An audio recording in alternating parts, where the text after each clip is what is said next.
Donc, premier point, sur la compétence eau.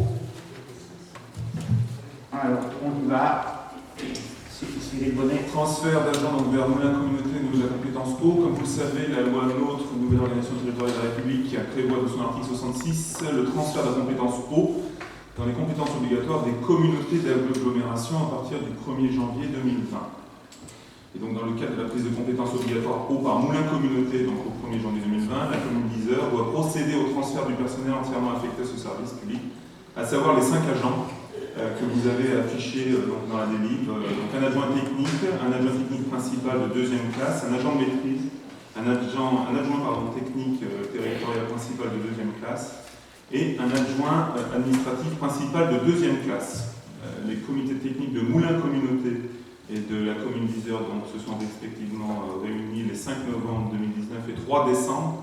Et donc, ils ont donné leur avis. Il est proposé donc au conseil municipal d'autoriser le transfert à compter du 1er janvier 2020 des agents qui remplissent en totalité leurs fonctions pour le service public de l'eau de la commune d'Yzeure vers Moulins Communauté. Préciser que pour ces agents, les avantages acquis individuellement et concernant leur rémunération et leur régime indemnitaire seront maintenus conformément aux dispositions de l'article 111 de la loi du 26 janvier 1995. Des questions? Des observations? Oui. Oui, les agents sont transférés sans perte de salaire, sans rien, mais comme je l'ai dit en commission, ce qui m'étonne, c'est qu'il n'y a rien été prévu pour le trajet, leur transport, leur déplacement. Et c'est quand même la même chose que de faire 15 km pour aller travailler. Moi, quelques éléments que je peux donner de réponse. C'est que d'abord, sur un certain nombre de points, y compris sur le transfert de ce service, on n'a pas eu notre mot à dire. Je rappelle que c'était voté par la loi NOTRe, et que c'est donc quelque chose qui s'impose à tout le monde. 2, il y a eu un certain nombre de rencontres auxquelles les agents ont pu participer pour expliquer leurs problématiques. Certaines même, ils ont eu l'appui de nos directions, puisqu'en fait, il y avait des éléments à changer, ces points étaient abordés. Après, j'ai envie de dire, nous sommes dans une situation où nous sommes les personnes qui transférons des dispositifs, et l'employeur suivant, c'est bien la com d'agglo. Et que nous avons donné un certain nombre d'éléments, mais nous ne pouvons pas, c'est pas nous l'employeur. Je dis, il y avait un moment où on aurait pu poser ce problème. Si là, tu n'y es pas, mais tu as des gens qui te représentent. La question, c'est peut-être au futur employé qu'il fallait la poser la question. À quel moment? Parce que ici, je rappelle, nous sommes les employeurs jusqu'au 31 décembre. Au 1er janvier, ils ont un employeur nouveau qui est la com d'agglo. Et il y a eu un conseil communautaire où cette délibération a été approuvée, et elle a été approuvée par l'unanimité. Personne n'a posé la question de ce qu'il en était, je peux l'entendre, mais c'était peut-être quand on a celui qui est l'employeur qu'on pose la question. Moi aujourd'hui, quand tu as dit ça, ok, moi on a reçu les agents, on en a parlé, on l'a abordé, il y a eu des éléments d'échange, je crois que c'est pas à moi de donner ici les éléments qui ont été négociés dans le contrat. Dire qu'il n'y a rien de fait par rapport au déplacement, c'est faux, mais dire que tout est résolu et qu'ils vont toucher la totalité des coûts, c'est pas vrai non plus, on est d'accord. Sauf qu'aujourd'hui, le transfert, même eux, ils n'ont pas eu le choix non plus. Je veux dire, on est dans une situation, la loi NOTRe 2015, votée par les députés à l'époque, le précisait ce point-là. Et ça veut dire qu'effectivement, c'est une loi, elle s'impose. Alors, on peut regretter quelques points, et c'est vrai que pour certains agents qui vont travailler à Atrevol, par exemple, et bien effectivement, par rapport à avant, ils habitaient peut-être à côté de leur lieu de travail, et effectivement, ils vont avoir 10-15 minutes à faire avec des conséquences dans l'organisation de la vie familiale. Je l'entends ça. Mais là-dessus, quand on l'a dit, on n'a pas les éléments ici pour pas bouger. Bernard. Tout simplement, pour aller dans ce sens, les deux comités techniques se sont réunis, mais quel avis ils ont donné? Pour nous éclairer, hein? Ils s'exclairent. Ah ben, les avis, ceux de la commune d'agglo, je ne sais pas, parce que moi j'y suis pas, je ne sais pas. Ici, nos agents, ils sont abstenus. Hein, ils sont abstenus, les agents. Par contre, tous les élus présents ont validé. C'est-à-dire que tous les élus iseriens présents au CT ont validé. Le personnel aussi. Hein? Le personnel. Mais le personnel, ils sont abstenus, globalement. Alors, moi, à vous de vous proposer maintenant. Alors, sur cette délibération, qui s'oppose, qui s'abstient, je vous remercie. Alors, délibération numéro 2, signature de la convention mise en œuvre pour la reprise des contrats de prêt. Pascal Foucault. Donc, dans la continuité, donc il faut qu'on transfère nos prêts qui étaient attribués au service de l'eau. Donc, on vous propose donc de signer une convention entre la ville d'Yzeure et la communauté d'Aglo avec les engagements suivants. La commune d'Yzeure s'engage à fournir à Moulins Communauté des éléments permettant de justifier et d'effectuer le transfert des prêts mentionnés au présent accord. L'envoi des pièces justificatives à Moulins Communauté permettra de finaliser le transfert de la dette inhérente au transfert de la compétence eau. Moulins Communauté s'engage à solliciter les établissements bancaires concernés afin de finaliser les transferts des contrats de prêt relatifs à la compétence eau. Le transfert des prêts impliquera un transfert des droits et obligations relatifs à ces prêts à Moulins Communauté. Et dans l'attente d'un accord entre la commune d'Yzeure et le Moulins Communauté concernant le transfert des prêts en question, les échéances de prêts continueront à être réglées par la commune d'Yzeure. Moulins Communauté et la commune d'Yzeure devront avoir finalisé le transfert des prêts au plus tard au 31 décembre 2020 et l'ensemble des échéances de prêts réglées par la commune d'Yzeure et correspondant à des emprunts devant être transférés à Moulins Communauté sera remboursé par Moulins Communauté sur production d'un état récapitulatif des échéances de prêts réglés visées par le comptable. Donc en fait, c'est une convention qui va lier la ville d'Yzeure et Moulins Communauté pour le transfert de ces prêts. Donc ce qu'on vous propose, c'est d'approuver cette convention de mise en œuvre de la reprise des contrats de prêt de la ville d'Yzeure par Moulins Communauté dans le cadre du transfert de la compétence eau et d'autoriser M. Pascal Perrin, maire, à signer cette convention. Des questions? Opposition? Abstention? Je vous remercie. Point numéro 3, toujours de la compétence eau, l'opération comptable pour solde de tout compte concernant le transfert des résultats du budget annexe de l'eau. Pascal Thibault. Donc à compter du 1er janvier 2020, comme on vous l'a dit, Moulins Communauté est compétente en matière d'eau sur l'ensemble de son territoire. Considérant que les rôles d'eau 2019 d'Yzeure ne seront pas émis par Yzeure en décembre 2019 comme habituellement, la trésorerie principale rencontrant des difficultés pour rapprocher les paiements qui arriveraient début 2020 à un rôle émis en 2019 par un budget annexe qui n'existe plus. Donc vous recevrez vos factures d'eau en 2020 et vous paierez directement à Moulins Communauté. Parce que si on les émet sur la ville d'Yzeure, si on a transféré l'eau, on ne pourra plus recevoir les paiements. C'est ce qui est un petit peu dommage. Donc la trésorerie a donc demandé à Moulins Communauté d'émettre des rôles 2019 d'Yzeure sur 2020 afin de permettre de solutionner cette problématique. Donc cela a pour conséquence que le compte administratif du budget annexe de l'eau d'Yzeure sera déséquilibré, que pour corriger cet élément, il est entendu que le budget annexe de l'eau d'Yzeure émettra un titre de recette à l'encontre de Moulins Communauté sur 2019, correspondant au montant des rôles qui auraient dû être émis sur le dit exercice. De ce fait, le compte administratif du budget annexe de l'eau ne sera pas déséquilibré, ce qui permettra son transfert à Moulins Communauté. Considérant que le budget annexe de l'eau de Moulins Communauté devra alors réaliser sur 2020 une opération comptable permettant de solder les titres de recettes émis en 2019 sur le budget annexe de l'eau d'Yzeure. Donc il vous est proposé l'émission du titre de recette sur le budget annexe de l'eau de la commune d'Yzeure vers Moulins Communauté, correspondant au rôle 2019, au rôle émis in fine par Moulins Communauté en 2020. Comme ça permettra de récupérer tout ce qui aura été en fait. Voilà. Des questions? Des oppositions? Des abstentions? Je vous remercie. Point numéro 4. Transfert des résultats du budget à Moulins Communauté. Donc, à compter du 1er janvier, la compétence eau est transférée à Moulins Communauté. La commune d'Yzeure procédera à la clôture de son budget annexe eau pour l'année 2019.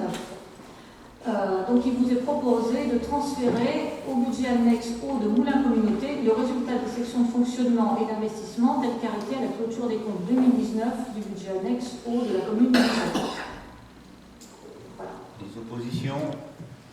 Des abstentions?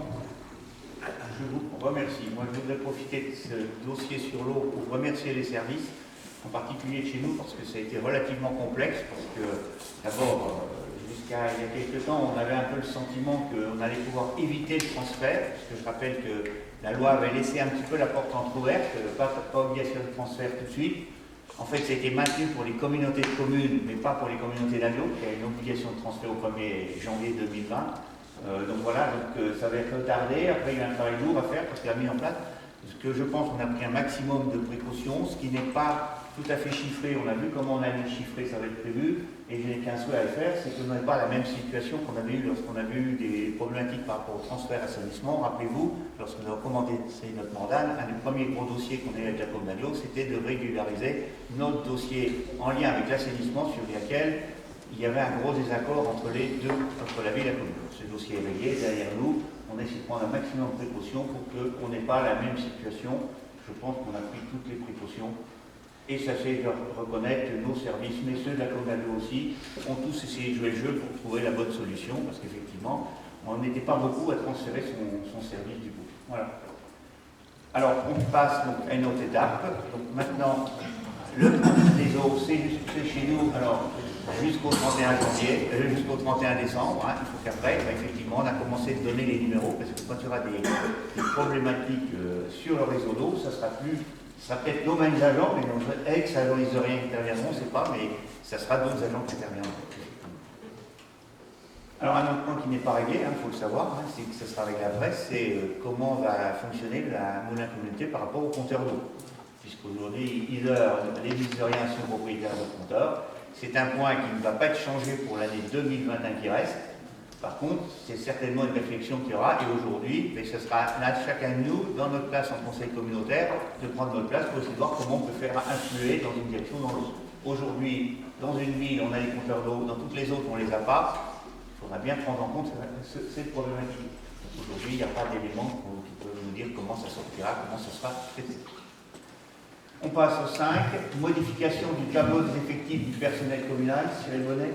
Donc afin de prendre en compte l'évolution des besoins en personnel permanent, donc, il convient, comme très souvent lors des conseils municipaux, de modifier le tableau des effectifs du personnel communal et donc de créer 2 postes d'adjoint technique à temps complet et un poste d'adjoint administratif à temps complet. Donc voilà pour les créations. Dans le cadre également, comme on vient de le voir, du transfert des services des eaux donc à Moulins Communauté, il est proposé au conseil municipal donc, de supprimer les postes des agents qui étaient concernés, donc un poste d'agent de maîtrise à temps complet, 2 postes d'adjoint technique principal deuxième classe à temps complet, un poste d'adjoint technique, également un poste d'adjoint administratif principal deuxième classe à temps complet. Ces propositions, suppressions ont été soumises pour avis au comité technique donc, du 3 décembre qui en a pris acte. Également, dans le cadre de la modification donc, du tableau des effectifs du personnel communal, il s'agit de prendre en compte l'évolution du besoin en personnel permanent et en application de l'article de la fonction publique territoriale, de créer un poste de professeur d'enseignement artistique de classe normale à 60% en contrat d'engagement à durée indéterminée. Donc, c'est un poste qui sera situé à la Maison des Arts et des Sciences. Des questions? Des oppositions? Des abstentions? Je vous remercie. Point 6. Adhésion au contrat groupe d'assurance statutaire du personnel de la commune d'Yzeure. Donc, la commune d'Yzeure, comme vous le savez, a mandaté le centre de gestion de la fonction publique territoriale de l'Allier afin de conduire une consultation en matière d'assurance, un groupe statutaire pour le lot risque statutaire pour les collectivités et établissements de plus de 30 fonctionnaires. Et donc, ce lot a été attribué à la société Saint-Honoré Groupama, filiale Groupama. Donc il est nécessaire désormais de conclure un contrat d'assurance statutaire et donc de proposer au conseil municipal d'approuver le contrat d'assurance statutaire du centre de gestion de l'Allier, d'adhérer à compter du 1er janvier 2020 au groupe d'assurance statutaire et ce jusqu'au 31 décembre 2024 et d'approuver les garanties suivantes donc pour les agents affiliés à la CNLA CRACL, donc la partie décès à 0,11% et la partie accident du travail à 1,41%. Pour information, donc ça fait un taux de 1,52%, nous étions à 1,99% au total jusqu'à aujourd'hui. Et donc si on était appliqué sur ces économies-là, sur ces taux-là, nous aurions fait une économie de 24 941 € en 2019. Donc c'est l'intérêt d'adhérer à un groupement de ce type-là. Et donc d'autoriser le maire à effectuer toute démarche et à signer tout acte nécessaire à cet effet. Des questions? Des oppositions? Des abstentions? Je vous remercie. Point 7. Modification du règlement intérieur relatif au fonctionnement des services municipaux. Donc nous avons créé et supprimé des postes et donc nous modifions en même temps le règlement intérieur relatif au fonctionnement des services municipaux parce qu'il y a donc des modifications et donc comme c'est un organe mouvant comme vous le savez qui s'enrichit régulièrement, nous faisons une 6e modification qui est d'étendre le cycle F pour ceux qui ne le connaissent pas, donc c'est 35 heures par semaine aux professeurs d'enseignement artistique, de supprimer l'astreinte service des eaux évidemment, qui était compris dans notre règlement intérieur, et de créer l'astreinte espace et équipement public. Donc, également en complément, donc, cette astreinte de l'astreinte hivernale, de revaloriser les frais de repas, qui étaient auparavant de 15,25 €, de les passer à 17,50 €, et de préciser les disponibilités pour convenance personnelle. Vous savez que la loi de transformation de la fonction publique, désormais, nous demande, demande que lorsqu'une disponibilité a été demandée par un agent, elle est donc de 10 ans renouvelable tous les ans, 10 ans maximum, avec maintenant obligation de revenir au bout de 5 ans pour au moins 18 mois dans le poste. Donc toutes ces modifications, vous avez donc à la suite de la délibération toutes les modifications, donc la partie du chapitre 1 qui concerne donc le poste d'enseignement artistique, donc avec ces 25 jours de congé annuel bien sûr qui sont précisés. Un peu plus bas, dans la partie astreinte est précisé donc justement cette astreinte donc de viabilité hivernale et puis surtout cette astreinte qu'on vient de rajouter de maintien d'habilité des espaces publics et du bon fonctionnement des équipements publics. Un peu plus bas donc on revient sur la disponibilité donc de 5 années renouvelables, au total jusqu'à 10 ans. Avec la réintégration de la fonction publique au moins 18 mois, au plus tard à la fin de la période de 5 ans. Et encore plus bas, dans les annexes, c'est un règlement de formation, donc la participation aux épreuves, donc la prise en charge des repas, qui était auparavant de 15,25 € est désormais à 17,50 €. Des questions? Des oppositions? Des abstentions? Je vous remercie. Point numéro 8, régime indemnitaire des professeurs territoriaux et assistants territoriaux d'enseignement artistique. Donc, toujours dans la même liaison, donc on vient de modifier, de créer un poste, et donc il s'agit de mettre en place aussi le régime indemnitaire des professeurs territoriaux, assistants territoriaux d'enseignement artistique. Donc la commune à ce jour désormais compte un professeur d'enseignement artistique contractuel et un enseignement artistique fonctionnaire, un assistant d'enseignement artistique fonctionnaire, pardon. Le professeur ne perçoit pas de prime de fin d'année, par contre l'assistant lui perçoit une prime de fin d'année. Et ces deux cadres d'emploi ne devraient pas entrer à court terme dans le RIFSEE. Donc l'assistant reste donc éligible à la prime de fin d'année avec toutes ces incertitudes juridiques, on en a déjà parlé ici en conseil municipal, mise en avant par la Chambre régionale des comptes. La présente délibération vise donc à attribuer à ces deux cadres d'emploi une indemnité pérenne, exclusive de la prime de fin d'année destinée à substituer à celle-ci, donc de la consolider. Et donc la Commission d'administration générale et finances propose au Conseil municipal d'approuver les dispositions suivantes. Donc concernant l'indemnité ISO, qui s'appelle indemnité de suivi d'orientation des élèves, ISO, donc aux professeurs territoriaux et assistants territoriaux d'enseignement artistique, fonctionnaires et contractuels, d'avoir une part fixe d'un montant maximum égal à 100% de la part fixe de référence, et un taux individuel attribué par l'autorité territoriale au regard des fonctions occupées par l'agent et modulé pour tenir compte de la manière de servir de l'agent dans l'exercice de ses fonctions. Ce versement sera mensuel. Des questions? Des abstentions? Des oppositions? Je vous remercie. Alors, point numéro 9, instauration d'une... Ah oui, j'ai oublié, excusez-moi pour le public, j'avais coupé mon micro. Instauration d'une prime d'ancienneté et d'engagement pour les assistantes maternelles de la crèche familiale. Michel, peut-être, par rapport à ton secteur? Oui. La ville d'Yzeure, en qualité de commune compétente pour organiser le service petite enfance, est l'employeur des assistantes maternelles agréées qui résident sur Yzeure et dont la mission est d'assurer la prise en charge d'un ou plusieurs enfants à leur domicile. Plusieurs textes fondent leur statut, le Code de l'action sociale, le Code du travail et le décret portant les dispositions statutaires relatives à la fonction publique territoriale et relatifs aux agents contractuels de cette même fonction publique. Ce statut a fait l'objet de plusieurs délibérations successives du conseil municipal par lesquelles les élus ont approuvé le règlement intérieur et le contrat des assistantes maternelles. Au cours du mois de septembre et octobre 2019, 2 réunions d'échange ont eu lieu avec les représentants des assistantes maternelles en vue de faire évoluer leurs conditions de rémunération en leur attribuant une prime d'ancienneté et d'engagement qu'elles n'avaient pas jusqu'à maintenant.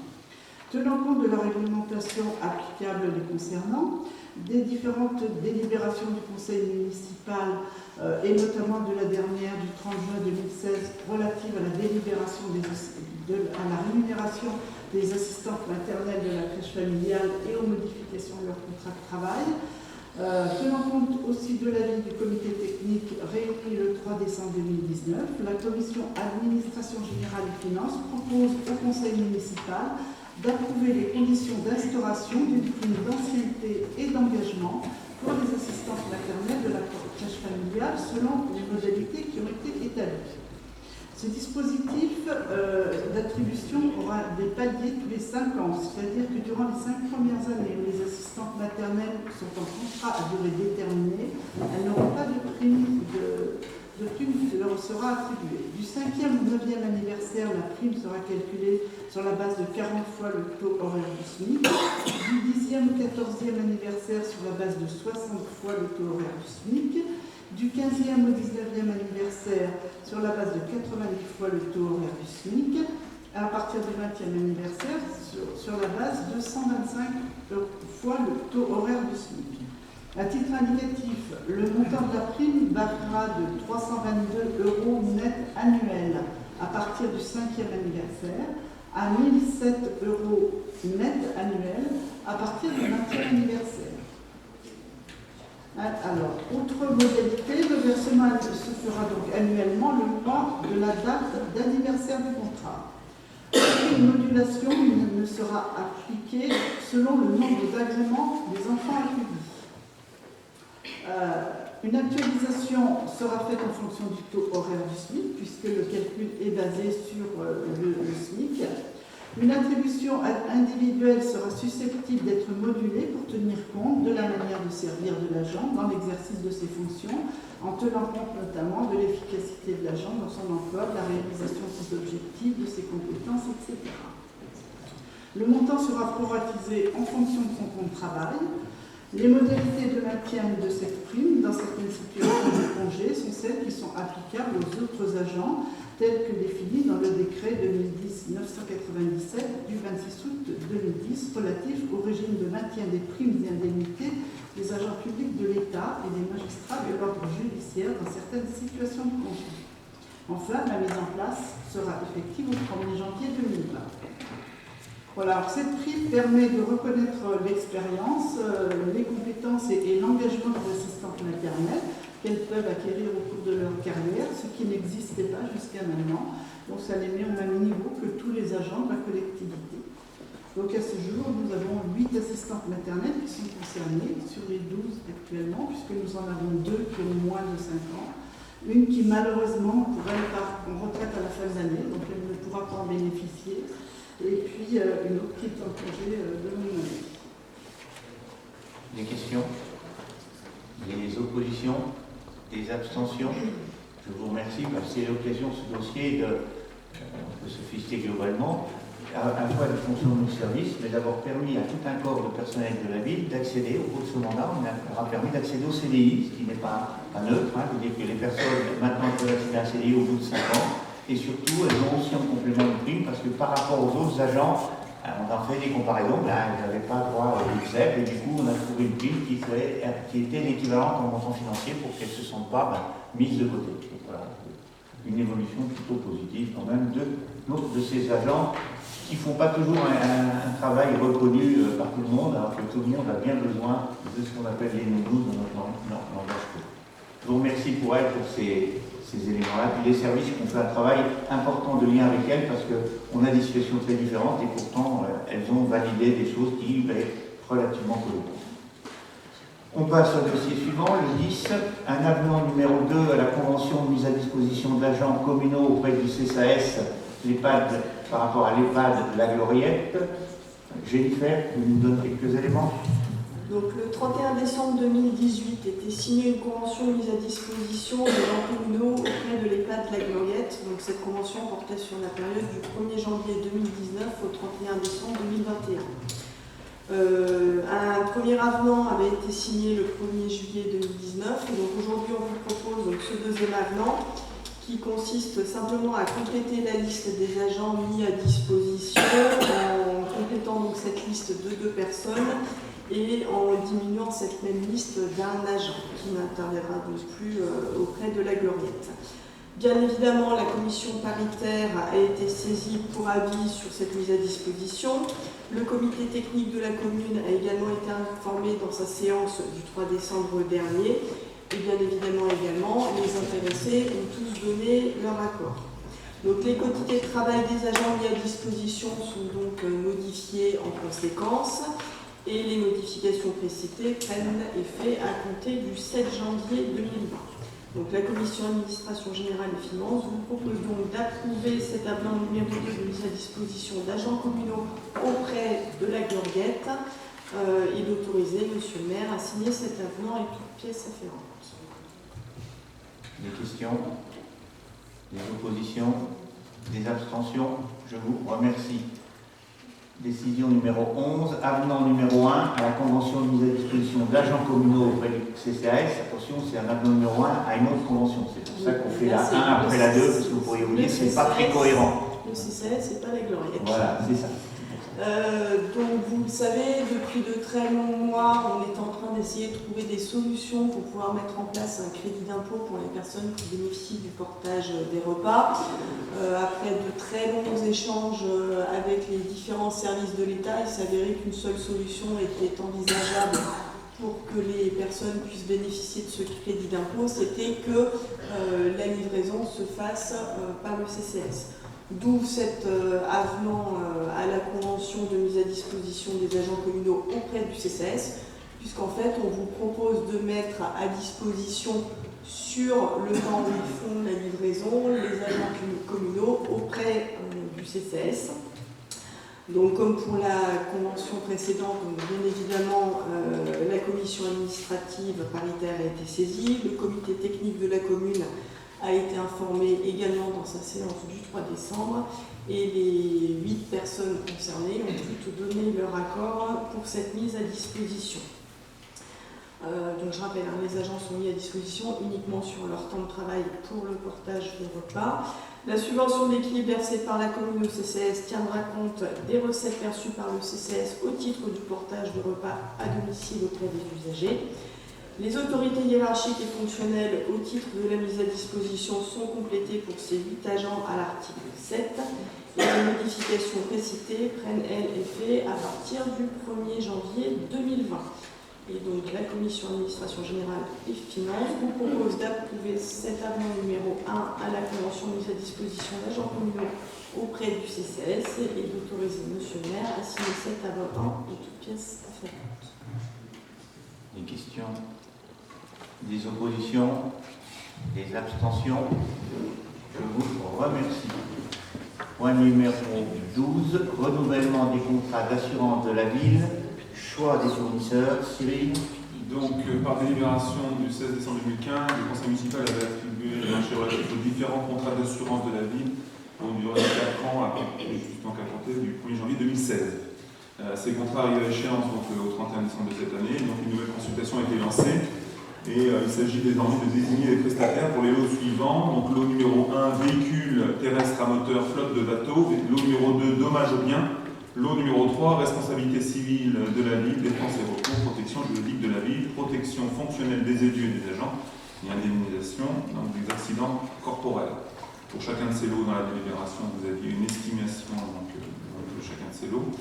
Et donc, il s'agit donc de désormais, suite aux réponses donc, des différentes compagnies d'assurance, de choisir donc, les propositions. Donc, pour le lot numéro 1, véhicules terrestres à moteur, flotte de bateaux, il s'agit de prendre en compte donc, la proposition numéro 3 de la SMAC avec une prime annuelle pour les véhicules terrestres à moteur de 19 414,68 € TTC et prime annuelle de la flotte de bateaux par dosière de 577,20 € TTC.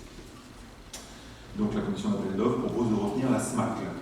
Pour le lot numéro 2, dommages aux biens, là aussi 3 propositions. Il s'agit donc de restructurer suite à la commission d'appel d'offres la proposition numéro 3, également de la SMAC. Donc avec une assiette provisionnelle retenue de 55 150 m², un taux sur assiette provisionnelle donc de 0,27 € TTC et un montant annuel la prime provisionnelle donc de 14 953,37 € TTC. Et pour le lot numéro 3 de responsabilité civile de la ville, protection juridique, indemnisation d'accident corporel, protection fonctionnelle des élus et des agents, là encore plusieurs propositions, et donc enfin 2 propositions. Il s'agit de retenir la proposition numéro 2 de la SMAC également, avec voilà, toutes les différentes informations qui sont indiquées en dessous concernant la responsabilité civile dans chacune des domaines de ce lot, et donc de retenir donc cette SMAC. Donc voilà, pour les 3 lots. Pour le lot numéro 1, les dépenses seront affectées au budget principal et au budget annexe de la restauration municipale. Pour le lot numéro 2, sur le budget principal, budget annexe des centres culturels, budget annexe de la Parc de la Motte, budget annexe de la restauration municipale. Et pour le lot numéro 3, ces dépenses seront imputées au budget principal. En information, il faut noter l'économie qui sera réalisée au regard, sans jeu de mots, des dépenses de 2019 à hauteur de 92 502 € sur 4 ans si on s'est appuyé sur les dépenses de cette année. Des questions? Abstention? Opposition? Je vous remercie. Point numéro 13, document de commande d'Isère à Verne, fourniture de denrées alimentaires, choix des fournisseurs. Jérôme, en tant que président de la CAO, vas-y. Oui, donc par délibération en date du 13 février 2019 pour la ville d'Isère et du 21 février 2019 pour la ville d'Averne, les conseils municipaux ont approuvé la convention constitutive d'un groupement de commandes pour l'achat de denrées alimentaires pour les services de restauration. L'estimation globale pour les 24 lots s'élevait à la somme de 2 520 430 € pour 3 ans et 6 lots avaient été déclarés infructueux le 20 juin 2019. Donc l'estimation pour les 6 lots restants s'élève à 287 259 € hors taxe pour 32 mois du 1er janvier 2020 au 31 août 2022 avec une répartition ville d'Isère 218 177 € hors taxe et ville d'Averne 69 082 € hors taxe. La commission d'appel d'offres s'est réunie le 21 novembre 2019. Donc pour le lot 4, charcuterie crue, prête à consommer, charcuterie à cuire. Donc il a été retenu les surgelés d'Ival pour un montant de 80 373,31 € hors taxe et passion froid.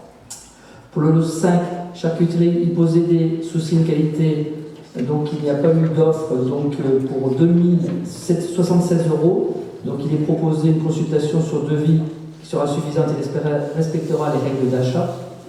Pour le lot 6, déshydratés, épices, condiments, matières grasses, café et infusion, les candidats retenus sont Transgourmet pour un montant de 55 712,33 € hors taxe et Pro distribution. Pour le lot 9, produits, régime, épicerie sous signe qualité, le candidat retenu Transgourmet pour un montant de 7 519,05 € hors taxe. Le lot numéro 11, produits pâtisserie et à garnir, préparation déshydratés pour entremets et mousse. Candidat retenu Transgourmet pour un montant de 29 274,08 € hors taxe et entreprise Pro distribution. Et enfin, pour le lot 15, glace, fruits surgelés, pâtisserie surgelée, légumes et pommes de terre surgelées. Candidat retenu surgelé d'Ival pour un montant de 130 790,28 € hors taxe et passion froid. Donc en résumé, après examen des offres obtenues par les candidats et le classement qui s'ensuit, la commission d'appel d'offres a décidé de retenir donc, pour le lot 4 surgelé d'Ival et passion froid, pour le lot 6 Transgourmet Pro Pro, pour le lot 9 Transgourmet, pour le lot 11 Transgourmet Pro et pour le lot 15 surgelé d'Ival et passion froid. La dépense sera imputée sur les exercices budgétaires de 2019 à 2022. Des questions? Des oppositions? Des abstentions? Je vous remercie. Point numéro 14, cession gratuite par la commune au CCAS d'Isère d'un ensemble immobilier situé 35 rue de Verdun à Isère. Jennifer? Donc, depuis 2007, la commune est concernée par les dispositions qui ont évolué dans le temps de l'article L302.5 du Code de la construction et de l'habitat. Cet article fixe un objectif de 20% de logements sociaux à la commune. Au 1er janvier 2018, le pourcentage de logements sociaux présents dans la commune est de 14,5% et le nombre de logements sociaux manquants pour atteindre les 20% réglementaires est de 338. Pour mémoire, ce pourcentage était de 12,1% au 1er janvier 2007. Après avoir contribué dans le cadre du projet de renouvellement urbain conduit par Moulin Communauté à reconstituer une offre de logements sociaux supérieure au nombre de logements démolis dans le quartier du Messie, la commune utilise les quelques leviers réglementaires qui lui sont permis pour rattraper progressivement son déficit de logements sociaux. Les orientations d'aménagement et de programmation du plan local d'urbanisme imposent à la plupart des zones restantes à urbaniser une mixité de l'habitat avec un minimum de logements sociaux qui varie selon les secteurs de 15 à 30%. Les logements locatifs communaux sont progressivement conventionnés au titre du logement social. Un est réalisé et un est en cours. L'accession populaire à la propriété via le prêt social de location-accession est encouragée.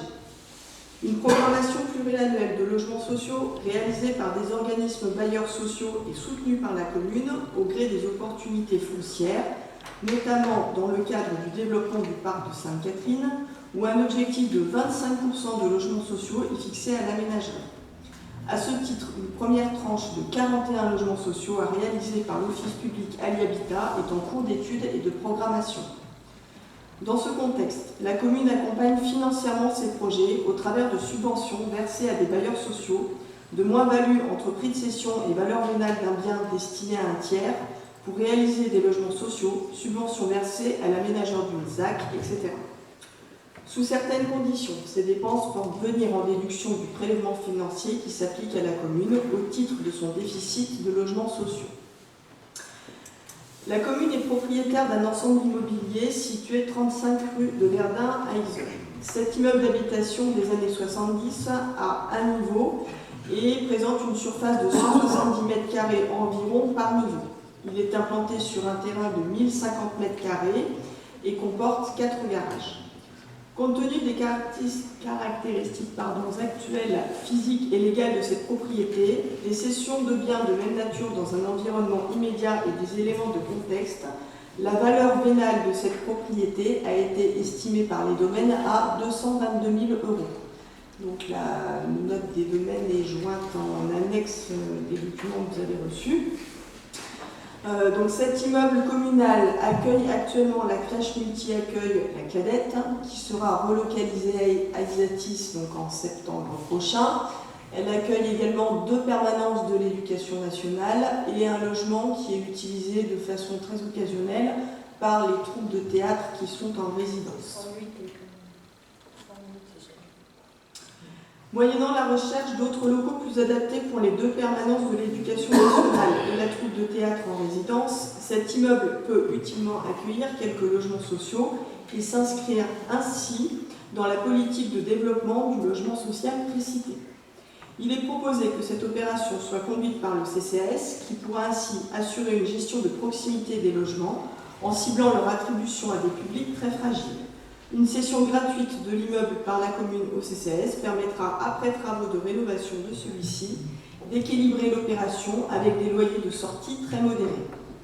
La commune pourra enfin, comme indiqué plus haut, déduire la moins-value réalisée de cette cession gratuite du prélèvement financier qui lui est appliqué au titre de son déficit de logements sociaux. Par conséquent, la Commission Administration Générale et Finances vous propose d'accepter la cession gratuite de l'immeuble situé 35 rue de Verdun à Yzeure au CCAS, qui prendra en charge les frais d'enregistrement d'actes et qui destinera celui-ci à un usage de logements sociaux, d'autoriser Monsieur le maire à signer, en cas d'indisponibilité d'un adjoint délégué, Julien a signé l'acte à intervenir, et de solliciter la prise en compte par Madame la préfète de l'Allier de la moins-value de 222 000 € correspondant à la différence entre le prix de cession d'un bien immobilier destiné à la réalisation de logements sociaux et sa valeur vénale estimée par le service des domaines. Des questions? Délibération un petit peu longue, complexe. Monsieur Deveau. Simplement, moi je regrette un peu qu'avec le projet de transfert de la cadette, on vient de supprimer les 9 classes existantes de la crèche, alors que c'était un service de proximité, projet d'école forcément. Tout ça pour le délocaliser à Isatis, dans un futur, qui me parlait de septembre, apparemment dans la libération. Isatis, le projet qui nous semble bien sûr important, et réalisé dans de mauvaises conditions pour le bien-être des enfants. Après, vous nous dites régulièrement qu'on manque de place. Michel Denis a eu l'occasion de le dire par le passé qu'on manque de place de crèche. Alors pourquoi ne pas garder ce service de proximité avec la dette? Et après, je pense que si on avait réfléchi antérieurement, on aurait certainement pu trouver d'autres solutions que déplacer cette crèche de proximité pour réaliser les 3-4 logements sociaux que vous avez envisagés. Voilà, c'est pour ces raisons que nous voterons contre ce projet de transfert. Oui, alors la crèche La Cadette, elle est délocalisée d'une part parce qu'elle n'offre pas des conditions de fonctionnalité extraordinaires là où elle est. La crèche de proximité, c'est vrai qu'au départ, les crèches avaient été conçues pour être de proximité, mais on se rend bien compte que selon les demandes, on affecte les enfants dans la crèche où il y a de la place et que la notion de proximité, elle est très rarement retenue. Alors, il faut savoir quand même qu'on est à Yzeure, que Yzeure, c'est assez petit. Il y a d'une crèche à l'autre, je ne sais pas s'il y a plus de 5 km.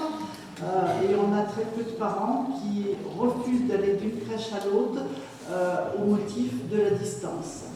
Nous offrons avec Isatis, qui a toujours été prévu pour être ouvert en septembre 2020, et nous offrons des conditions d'accueil pour les enfants qui sont bien plus intéressantes que ce qu'elles sont aujourd'hui à la crèche.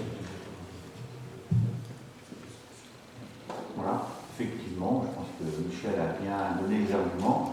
L'idée d'avoir des crèches de proximité était une très bonne idée, mais dans la pratique, quand on dit à un parent, il y a une place à 10 minutes en voiture, tout de suite, où vous attendez parce qu'il n'y a pas de place dans la crèche à côté de chez lui, parce qu'en fait, ce n'est pas nous qui choisissons, c'est aux parents, eh bien, je peux vous dire qu'à 100%, ils disent, mais moi je veux une crèche maintenant, et s'il faut faire 10 minutes, eh ben, je ferai 10 minutes en voiture, parce que c'est ce qu'on peut faire à plutôt que d'attendre un hypothétique place à côté de chez moi, qui sera pénible. Donc à un moment, les parents, en fait, à leur demande, on est parti. Et je ne vois pas comment on devrait refuser à des parents de faire 10 minutes, parce qu'en plus, des fois, c'est sur le trajet de l'école, pour après, parce qu'ils emmènent des enfants à l'école, des fois, c'est plus proche des parents. Vous savez, la proximité était une bonne idée, mais dans la pratique, et on est un petit, alors Michel l'a dit, les distances d'un bout de la commune à l'autre, ben, si on met plus de 10 minutes en voiture, c'est qu'on a pris des trajets un peu longs. Donc en fait, il faudra savoir adapter nos services. Et l'important, c'est de rendre le service aux parents et non pas de rester dans une idée qui était bonne au départ et vouloir s'accrocher à toute une idée pour faire une contestation, pour protester. À un moment, voilà ce qu'il en est. Donc voilà, aujourd'hui, on peut être contre les 9 places, se plaindre qu'il y a 9 places de supprimer. Je rappelle qu'on en fait un peu plus à Isatis. Il y en aura plus, ça peut même progresser s'il faut, parce que quitte à faire, on a prévu des espaces et des autorisations pour un peu plus. Et puis, si on donnait bien les chiffres, c'est pas 9 qu'on supprime là-bas, c'est pas 12. C'est 12. Voilà, alors en même temps, quand on monte un argument, autant donner les chiffres. Chez Déo, vous auriez pu avoir un argument plus fort. Demain, ça va faire rien. Il supprime 12 places. Là, non, vous trompez dans le chiffre. Vous connaissez tellement bien nos services que vous dites on en fait 9. Oui, vous avez raison. À un moment, a été créé pour 9, on a obtenu d'avoir 12. Mais ça, c'était il y a quelques temps. Voilà. Donc, quand on veut travailler un dossier, on travaille jusqu'au bout. Donc, maintenant, je vais procéder au vote. Mais d'ailleurs, ceci dit, on est à côté de la délib. Je rappelle que la délib, c'est est-ce qu'on donne, est-ce que vous acceptez qu'on donne pour le CCAS? C'est parce qu'en fait, on n'a peut-être pas assez précisé, nous avons une opportunité, puis je vous donne la parole à M. Bernard, on a eu une opportunité. On avait d'un côté, on le sait, on a tous regretté qu'on a des pénalités par rapport au nombre de logements sociaux. C'est une aberration dans le secteur, mais les textes sont comme ça. Je rappelle que tous les ans, si on ne fait rien, on va donner à l'État 80 000 € de pénalité parce qu'il nous manque 318 logements sociaux. C'est les modes de calcul qui sont ça, on peut dire ce qu'on veut, personne n'a pu les faire bouger, personne ne peut les expliquer. Aujourd'hui, on s'est dit, soit on donne tous les ans 80 000 € à l'État parce qu'on n'a pas assez de logements sociaux. Pour information, on avait presque le nombre il y a 7-8 ans. Hein. C'est les règles qui ont changé le mode de calcul, parce que je vous rassure, on n'a pas démoli des logements sociaux, tout le monde le sait. Et donc cet élément, il est donc important, mais du coup, on avait un logement. Soit on le vend, parce qu'on aurait pu le faire, vouloir faire un profit, un montage financier. On aurait trouvé des gens qui auraient acheté à plus de 200 000 €. Soit on s'est dit, après tout, participons aux logements sociaux dans notre vie, confions au CCAS, qui va voir comment il le gère, hein, parce que bon, ils vont certainement faire en gestion directe, mais c'est le CCAS qui va décider. Peut-être qu'ils travailleront avec les partenaires, les bailleurs sociaux. Aujourd'hui, ce qu'il faut, c'est qu'on le passe par le CCAS. Le CCAS fera un certain élément. La gestion du CCAS peut avoir l'intérêt, c'est que du coup, on prendra une gestion de proximité.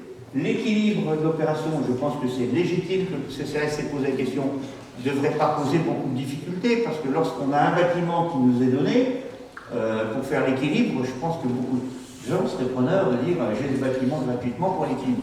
Donc voilà ce qu'on va en faire, on trouve une opportunité, des logements sociaux, pour accueillir plutôt des gens autour de 10 heures, en difficulté, en complément, et on est bien dans une décision sociale, alors qu'on aurait pu, et je l'accorde, faire une décision purement financière, en disant on fait de l'argent, on vend le bâtiment, et il devient ce qu'on veut.